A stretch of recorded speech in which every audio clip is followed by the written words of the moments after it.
आधुनिक जीवन की हलचल भरी शहरी परिदृश्य में बाहरी सफलता, भौतिक धन और उपलब्धि की कभी न खत्म होने वाली दौड़ में खुद को खो देना बहुत आसान है।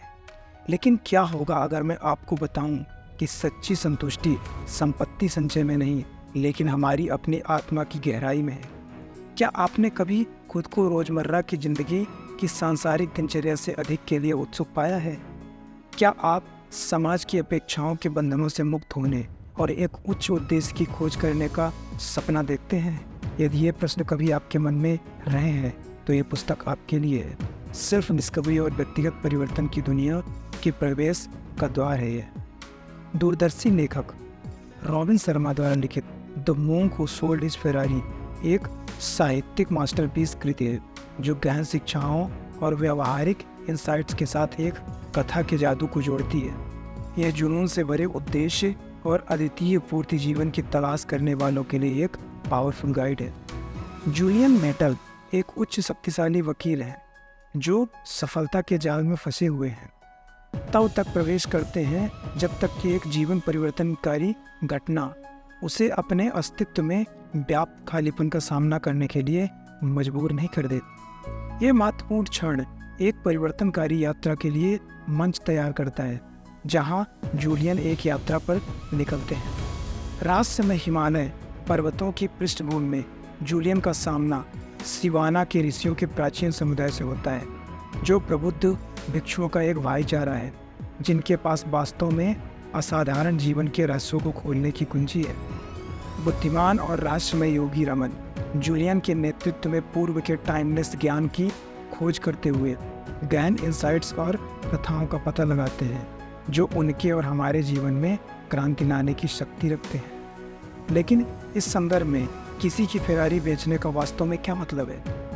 क्या ये केवल एक रूपक है या इसका कोई गहरा महत्व है?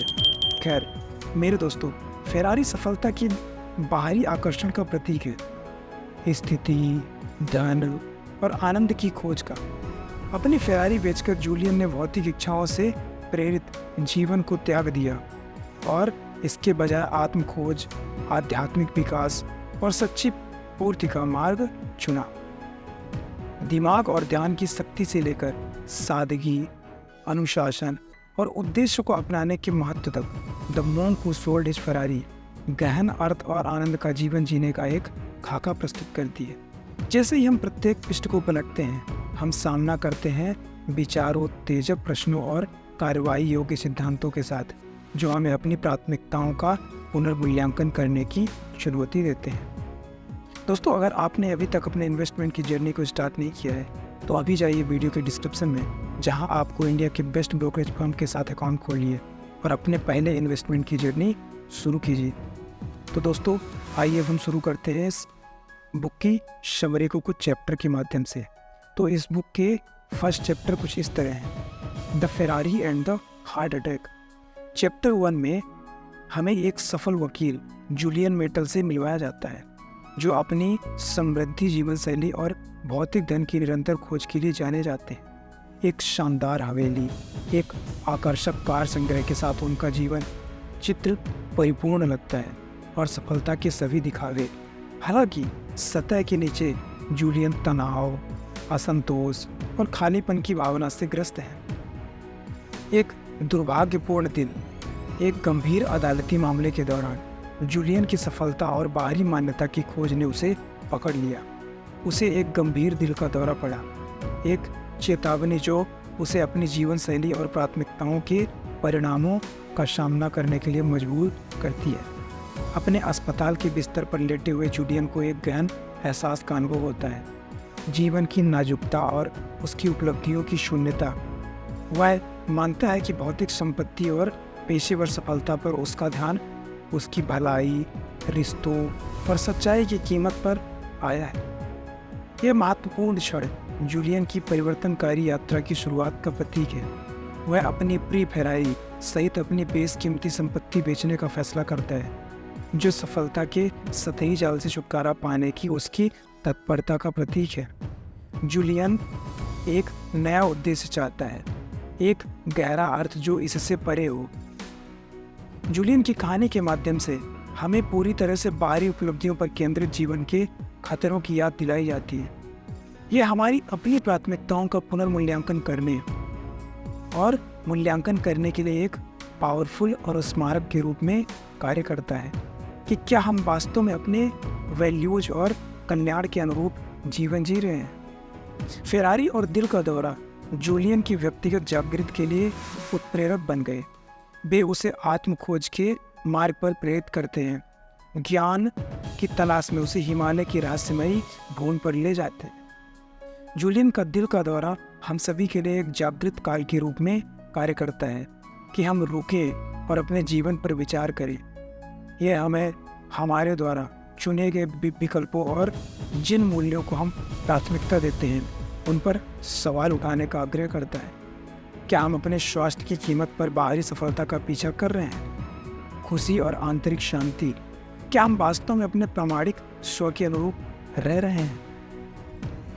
दोस्तों, आइए देखते हैं चैप्टर नंबर 2, द 7 वर्च्यूज, 7 गुण। जैसे ही जूलियन मेटल रहस्यमय हिमालय में पहुंचते हैं, उसका सामना बुद्धिमान और रहस्यमय योगी रमन से होता है, जो आत्मज्ञान के मार्ग पर उसका मार्गदर्शन बन जाते हैं। योगी रमन ने जूलियन को 7 गुणों 7 वर्च्यू की अवधारणा से परिचित कराया, जो मौलिक सिद्धांत हैं जो वास्तव में असाधारण जीवन की कुंजी रखते हैं।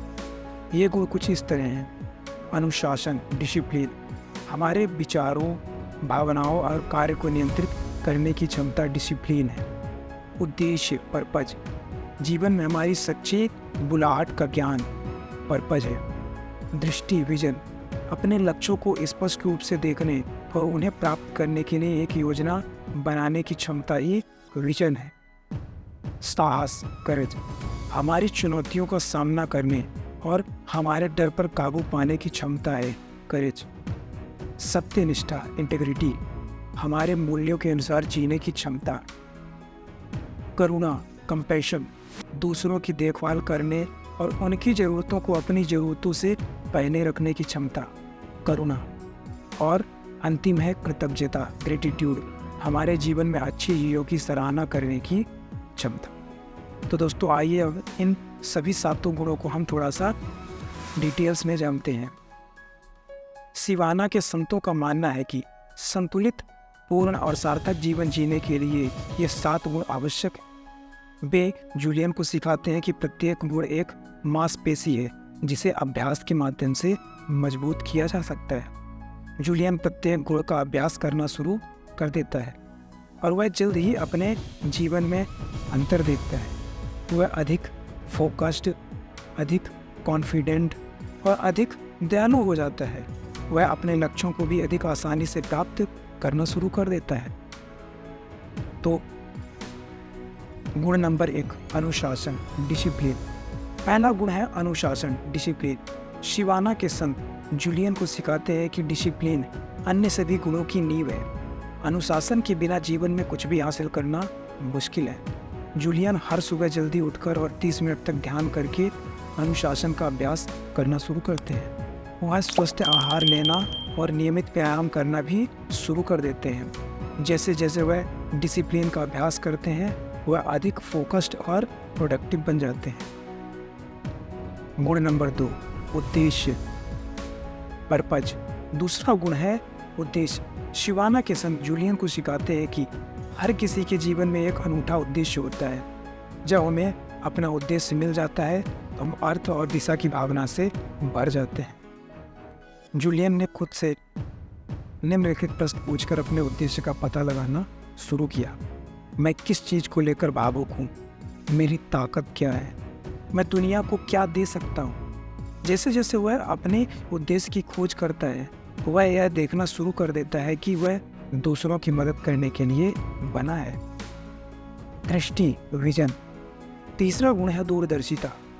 सिवाना के संत जूलियन को सिखाते हैं कि हमारे जीवन के लिए एक स्पष्ट दृष्टिकोण रखना महत्वपूर्ण है। जब हमारे पास कोई दृष्टिकोण होता है तो हम जानते हैं कि हम कहाँ जा रहे हैं और हम वहाँ कैसे पहुँचेंगे। जूलियन अपने लक्ष्यों और सपनों को लिखकर अपने जीवन के लिए एक दृष्टिकोण बनाना शुरू करता है। वह स्वयं को अपने लक्ष्य प्राप्त करने की कल्पना भी करने लगता है। जैसे जैसे उसकी दृष्टि विकसित होती है वह अधिक प्रेरित और केंद्रित हो जाता है। साहस, करेज। चौथा गुण है साहस। सिवाना के संत जूलियन को सिखाते हैं कि एक पूर्ण जीवन जीने के लिए साहस आवश्यक है।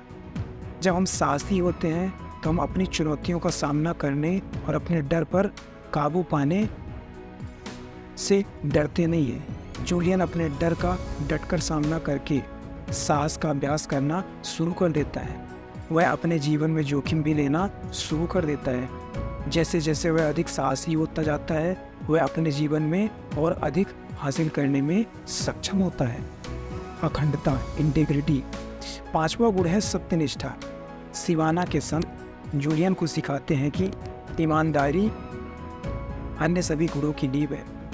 जब हम ईमानदार होते हैं और अपने मूल्यों के अनुसार जीते हैं तो हम दूसरों के साथ विश्वास और सम्मान बनाने में सक्षम होते हैं। जूलियन स्वयं और दूसरों के प्रति ईमानदार रहकर सत्यनिष्ठा का अभ्यास करना शुरू कर देता है। वह अपने मूल्यों के अनुरूप जीना भी शुरू कर देता है। जैसे जैसे वह अधिक ईमानदार और भरोसेमंद बनता है वह मजबूत रिश्ते बनाने में सक्षम होता है। करुणा, कंपैशन। छठा गुण है करुणा। संत जूलियन को सिखाते हैं कि करुणा दूसरों की देखभाल करने और उनकी ज़रूरतों को अपनी ज़रूरतों से पहले रखने की क्षमता है। जब हम दयालु होते हैं तो हम दूसरों के साथ गहरे स्तर पर जुड़ने और दुनिया में सकारात्मक बदलाव लाने में सक्षम होते हैं। जूलियन ज़रूरतमंद लोगों की मदद करके करुणा का अभ्यास करना शुरू कर देता है। वह दूसरों की ज़रूरतों के प्रति भी अधिक सचेत रहने लगता है। जैसे जैसे वह अधिक दयालु होता जाता है वह दुनिया पर सकारात्मक प्रभाव डालने में सक्षम होता है। और अंतिम गुण है कृतज्ञता, ग्रेटिट्यूड। सातवां और अंतिम गुण है कृतज्ञता। सिवाना के संत जूलियन को सिखाते हैं कि कृतज्ञता हमारे जीवन में अच्छी चीज़ों की सराहना करने की क्षमता है। जब हम आभारी होते हैं तो हम अपने जीवन के सकारात्मक पहलुओं पर ध्यान केंद्रित करने और हमारे पास मौजूद आशीर्वाद की सराहना करने में सक्षम होते हैं। जूलियन एक कृतज्ञता पत्रिका रखकर कृतज्ञता का अभ्यास करना शुरू करता है। वह अपने जीवन के सकारात्मक पहलुओं पर भी ध्यान देना शुरू कर देता है। जैसे जैसे वह अधिक आभारी होता जाता है वह अपने जीवन में अधिक आनंद और खुशी का अनुभव करने में सक्षम होता है। दोस्तों, अगर वीडियो आपको इन्फॉर्मेशनल लग रही है तो वीडियो को लाइक कीजिए, साथ ही चैनल को सब्सक्राइब करना ना भूलें। आइए चलते हैं नेक्स्ट चैप्टर नंबर 3 में, द गार्डन ऑफ 5 सेंसेस। अध्याय की शुरुआत तब होती है जब जूलियन खुद को एक खूबसूरत बगीचे में पाता है। Garden of 5 senses. यह गार्डन जूलियन की संवेदी खोज के लिए एक रूपक खेल का मैदान बन जाता है और खुद और दुनिया की गहरी समझ का प्रवेश द्वार बन जाता है। योगी रमन के मार्गदर्शन के माध्यम से जूलियन ने अपनी इंद्रियों को पूरी तरह से शामिल करना शुरू कर दिया। वह सीखता है कि वर्तमान क्षण को अपनाने और संवेदी अनुभव की समृद्धि में खुद को डुबोने से वह खुशी, शांति और कनेक्शन की गहरी भावना तक पहुंच सकता है। साइट। जूलियन की खोज की पहली भावना साइट है। वह प्रकृति की आश्चर्यजनक सुंदरता को देखता है। फूलों के जीवंत रंग, हरी भरी हरियाली और राजसी पहाड़। जूलियन को एहसास होता है कि अपने आसपास की दुनिया को वास्तव में देखने और उसकी सराहना करने से वह छिपे हुए आश्चर्यों की खोज कर सकता है और कृतज्ञता की गहरी भावना विकसित कर सकता है। स्मेल। इसके बाद जूलियन गंध, स्मेल की भावना पर ध्यान केंद्रित करते हैं। वह खिलते फूलों और सुगंधित जड़ी बूटियों की मादक खुशबू को अपने अंदर लेते हैं। जूलियन समझते हैं कि सुगंध में यादें जगाने, भावनाओं को जगाने और उसे वर्तमान क्षण में लाने की शक्ति होती है। समझदारी से भावना को अपनाने से गंध के कारण वे अपने परिवेश के साथ अपना संबंध गहरा कर लेते हैं। तीसरा है टेस्ट। जूलियन जिस तीसरी इंद्र की खोज करते हैं वह है टेस्ट, स्वाद। योगी रमन ने उन्हें ध्यानपूर्वक खाने की कला से परिचित कराया, जहां प्रत्येक निवाला आनंद का एक क्षण बन जाता है। जूलियन अपने द्वारा खाए जाने वाले भोजन द्वारा प्रदान किए गए स्वाद, बनावट और पोषण की सराहना करना सीखते हैं। भोजन के दौरान पूरी तरह से उपस्थित होकर वह एक साधारण कार्य को गहन आनंद और ग्रेटिट्यूड के स्रोत में बदल देते हैं। टच। इसके बाद जूलियन स्पर्श टच की भावना का ध्यान केंद्रित करते हैं। वे अपने हाथों को एक शांत धारा के ठंडे पानी में डुबोते हैं, बहती धाराओं के कोमल दुलार को महसूस करते हैं। जूलियन को स्पर्श की तीव्र अनुभूति का अनुभव होता है, जो उसे स्पर्श संवेदनाओं से जुड़ने की अनुमति देता है। प्राकृतिक दुनिया स्पर्श के माध्यम से वह वर्तमान क्षण और अपने परिवेश की सुंदरता के प्रति अधिक अभ्यस्त हो जाते हैं। साउंड। जूलियन जिस अंतिम अर्थ की खोज करते हैं वह है साउंड, ध्वनि। वह अपनी आंखें बंद कर लेते हैं और प्रकृति की सिम्फनी सुनते हैं। पक्षियों की चहचहाहट, पत्तियों की सरसराहट और हवा की धीमी फुसफुसाहट। जूलियन को अपने कानों के चारों ओर की आवाज़ के साथ जोड़कर पता चलता है उसे वह गहरी शांति और सुकून की स्थिति में प्रवेश कर सकता है। ध्वनि सचेतनता का मार्ग बन जाती है और सभी चीज़ों के अंतर संबंध की याद दिलाती है। The garden of the 5 senses में जूलियन मेटल को पता चलता है कि अपनी इंद्रियों को शामिल करके और वर्तमान क्षण का पूरी तरह से अनुभव करके वह खुशी, शांति और संबंध की गहरी भावना को अनलॉक कर सकता है। Chapter number 4, the cave of silence, मौन की गुफा। द केव ऑफ साइलेंस महान शक्ति और परिवर्तन का स्थान। ये एक ऐसी जगह है जहां हम अपने विचारों और भावनाओं को कंट्रोल करना, नकारात्मक को दूर करना और शांति से रहना सीख सकते हैं। इस चैप्टर में हम जूलियन के परिवर्तनकारी अनुभव को देखते हैं जब वह गुफा की शांति में उतरता है, अपने अहंकार की परतों को त्यागता है और अपने वास्तविक सार के साथ फिर से जुड़ता है। जैसे ही जूलियन मौन की गुफा में प्रवेश करता है वह गहन शांति से आच्छादित हो जाता है। बाहर की दुनिया खत्म हो जाती है और वह अपने विचार, भावनाओं और अपने आंतरिक स्व की उपस्थिति के साथ अकेला रह जाता है। गुफा के अंदर जूलियन ने आत्म प्रतिबिंब की अपनी यात्रा शुरू की। वह अपने डर, असुरक्षाओं और अनसुलझे भावनाओं का सामना करता है जो उसके अस्तित्व के भीतर गहरे दबे हुए हैं। जूलियन को पता चलता है कि केवल इन आंतरिक राक्षसों का सामना करके ही वह वास्तव में शांति पा सकता है और अपना स्थान वापस पा सकता है। खामोशी की गुफा की गहराई में जूलियन को एकांत और मौन के क्षणों का सामना करना पड़ता है। वह अपने मन की निरंतर बकबक को शांत करना और अपनी आत्मा की फुसफुसाहट को सुनना सीखता है। जूलियन को पता चलता है कि बाहरी डिस्ट्रैक्शंस की अनुपस्थिति में वह सुन सकता है, उनका आंतरिक ज्ञान और ब्रह्मांड की विशालता से जुड़ता है। गुफा में अपने समय के दौरान जूलियन आत्म खोज की गहन यात्रा पर निकलता है।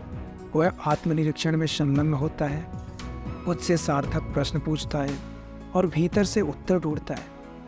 जूलियन को पता चलता है कि वह जो सच्चे उत्तर खोज रहा है वह उसकी अपनी चेतना की गहराई में है। इस पवित्र स्थान में जूलियन मेटल को गहन इंसाइट्स और आध्यात्मिक जागृति के क्षणों का सामना करना पड़ता है।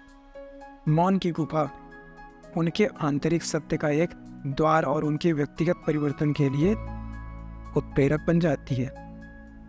मौन की गुफा की खोज के माध्यम से जूलियन एकांत और आत्मनिरीक्षण की शक्ति सीखता है।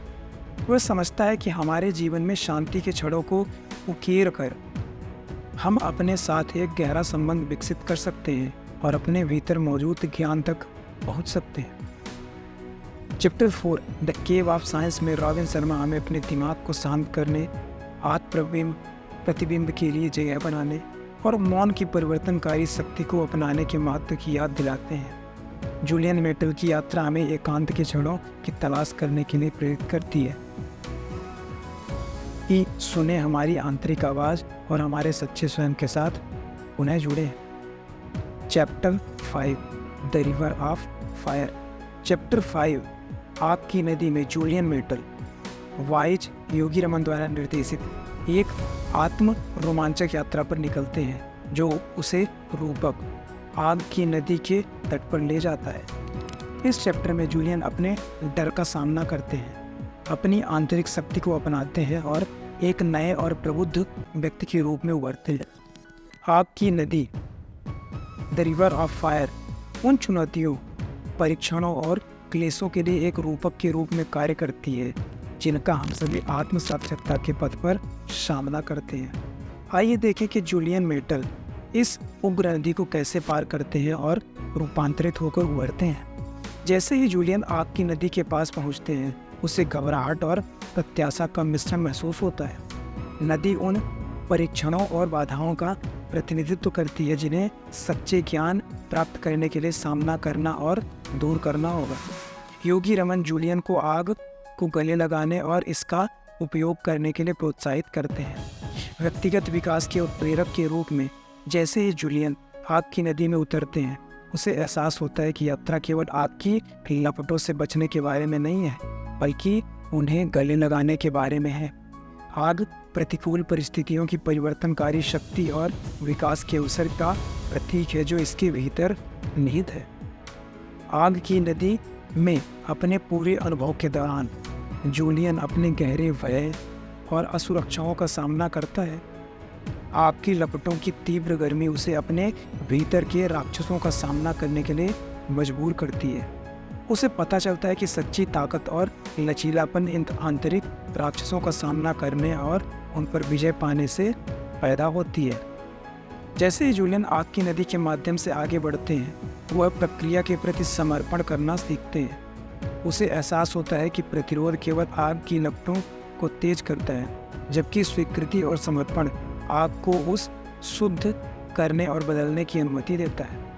जूलियन समझते हैं कि सच्चे विकास और परिवर्तन केवल हो सकता है जब वह जाने देता है और आग को उस चीज़ को भस्म करने देता है जो अब उसके काम नहीं आती।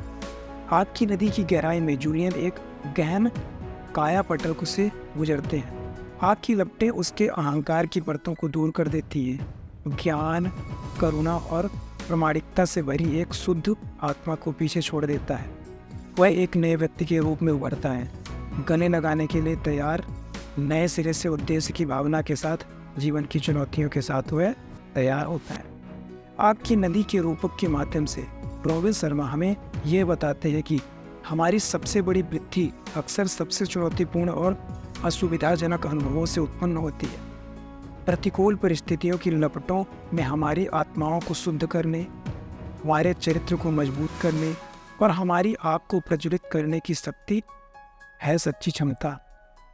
Chapter 5 the river of fire में जूलियन मेटल की यात्रा हमें अपने जीवन में चुनौतियों को स्वीकार करने, उन्हें विकास के अवसरों में देखने और मजबूत समझदार व्यक्ति के रूप में उभरने के लिए प्रेरित करती है।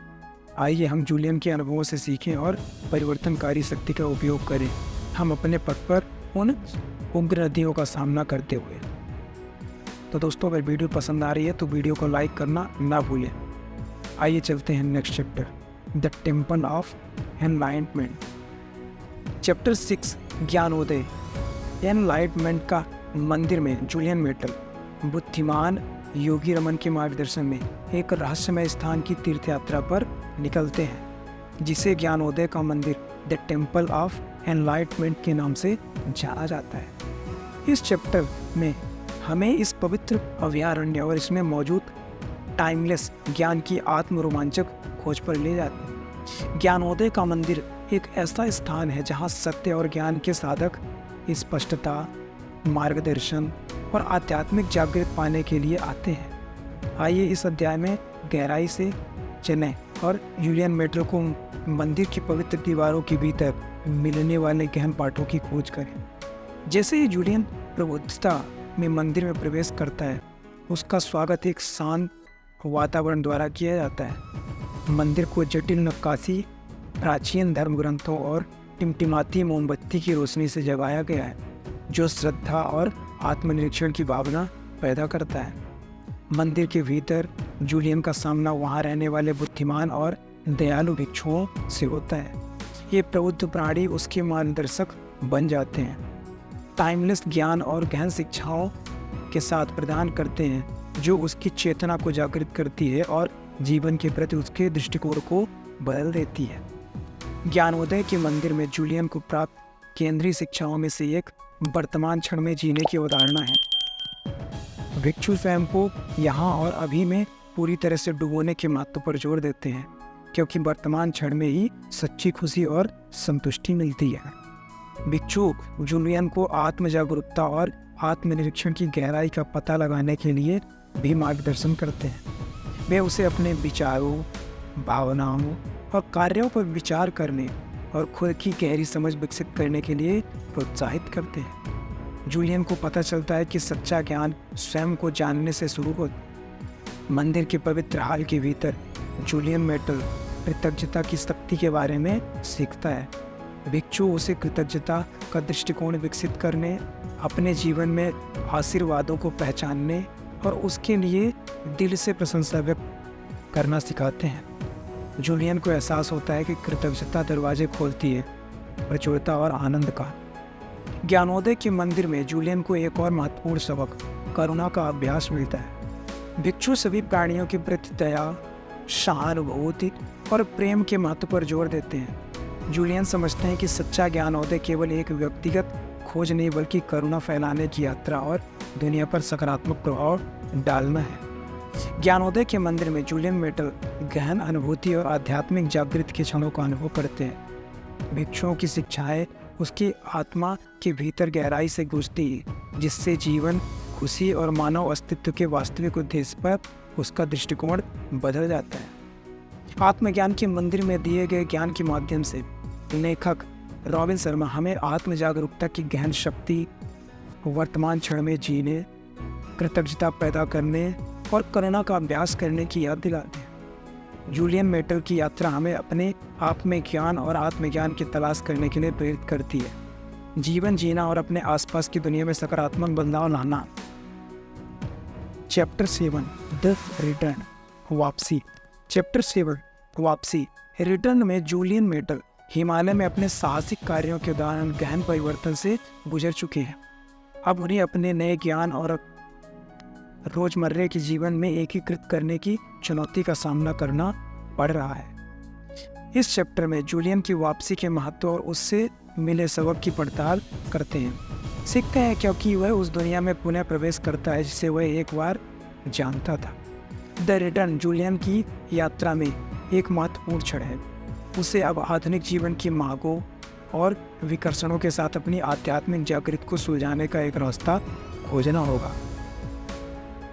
आइए इस अध्याय में गहराई से जानें और जूलियन मेटल को एकीकरण और उद्देश्य के पथ पर मिलने वाले सबक के बारे में जानते हैं। जैसे ही जूलियन शहर लौटते हैं, उसे एहसास होता है कि उसकी आत्मज्ञान की असली परीक्षा पहाड़ों के एकांत में नहीं बल्कि रोजमर्रा की जिंदगी के बीच होती है। वह समझता है कि दुनिया एक अराजक और मांग वाली जगह हो सकती है और यह ऊपर से उसे अराजकता के बीच अपनी आंतरिक शक्ति और संतुलन बनाए रखने के लिए देखते हैं। जूलियन की वापसी अपने नए ज्ञान को दूसरे के साथ साझा करने की चुनौती भी सामने लाती है। वह अपने आसपास के लोगों को प्रेरित करने और उनका उत्थान करने के लिए उत्सुक है, लेकिन उसे जल्द ही एहसास होता है कि हर कोई उसकी शिक्षाओं के प्रति ग्रहणशील नहीं है। जूलियन धैर्य और करुणा समझ के महत्व को सीखते हैं और प्रत्येक व्यक्ति की यात्रा अपनी गति के आगे बढ़ती है। समाज में पुनः एकीकृत होने की प्रक्रिया में जूलियन को अपने अतीत के परिचित चेहरों का सामना करना पड़ता है। ये मुलाकातें उस व्यक्ति की याद दिलाती है जो एक बार था और उसने जो विकल्प चुने थे, जिसके कारण उसे जीवन में गहरे अर्थ की तलाश में अपनी फेरारी बेचनी पड़ी। जूलियन की यात्रा हमें अपने जीवन और हमारे द्वारा चुने गए विकल्पों पर विचार करने के लिए प्रेरित करती है, जो या तो हमारे वास्तविक उद्देश्य के प्रति संरेखित होते हैं या हमें उससे विचलित करते हैं। अपनी वापसी के दौरान जूलियन को आत्म अनुशासन और दैनिक अनुष्ठानों के महत्व की याद दिलाई जाती है, जो उसकी भलाई का समर्थन करते हैं। वह समझता है कि सच्चा ज्ञान एक गंतव्य नहीं बल्कि एक निरंतर यात्रा है, जिसके लिए सचेत प्रयास और प्रतिबद्धता की आवश्यकता होती है। जूलियन इस अभ्यास को अपनाते हैं उसके मन, शरीर और आत्मा का पोषण करना, यह जानते हुए कि ये दैनिक अनुष्ठान एक उद्देश्यपूर्ण और पूर्ण जीवन की नींव रखते हैं। जैसा कि जूलियन अपने पेशेवर जीवन में फिर से शामिल हो गए हैं, वह अपने काम को एक नए उद्देश्य और जुनून के साथ करते हैं। वह मानते हैं कि उसकी सच्ची पुकार भौतिक सफलता में नहीं बल्कि दूसरे के जीवन पर पॉजिटिव इफेक्ट डालने में निहित है। जूलियन का परिवर्तन एक के रूप में कार्य करता है। हम सभी को अपने करियर को अपने जुनून और मूल्यों के साथ अलाइन करने के लिए शक्तिशाली अनुस्मारक है। चैप्टर 7 द रिटर्न में रॉबिन शर्मा हमें याद दिलाते हैं कि सच्चा ज्ञान दुनिया से पलायन नहीं है, बल्कि इसके साथ गहरा जुड़ाव है। जूलियन मैटनर की यात्रा हमें अपनी आध्यात्मिक अंतर्दृष्टि को अपने दैनिक जीवन में लाने, चुनौतियों से निपटने के लिए प्रेरित करती है। आधुनिक दुनिया अनुग्रह और करुणा के साथ और उद्देश्य और प्रामाणिकता का जीवन जीने के लिए बनी है। तो दोस्तों, आज की वीडियो यही समाप्त करते हैं। वीडियो के डिस्क्रिप्शन में इस बुक की हिंदी और इंग्लिश वर्जन का बेस्ट बाय लिंक मिल जाएगा, तो वहाँ से जाके आप बाई कर सकते हैं और इस बुक को पढ़ सकते हैं। दोस्तों, अगर आपने अभी तक अपने इन्वेस्टमेंट की जर्नी को स्टार्ट नहीं किया है तो अभी जाइए वीडियो के डिस्क्रिप्शन में, जहां आपको इंडिया के बेस्ट ब्रोकरेज फर्म के साथ अकाउंट खोलिए और अपने पहले इन्वेस्टमेंट की जर्नी शुरू कीजिए। दोस्तों, अगर वीडियो आपको पसंद आई है तो वीडियो को लाइक कीजिए और ऐसे ही financial, stock market, motivational videos की समरी देखने के लिए चैनल को सब्सक्राइब कीजिए। कमेंट करके बताइए वीडियो कैसा लगा। अपना वैल्यूएबल टाइम देने के लिए थैंक यू सो मच। मिलते हैं एक और शानदार वीडियो में, तब तक के लिए कीप वॉचिंग।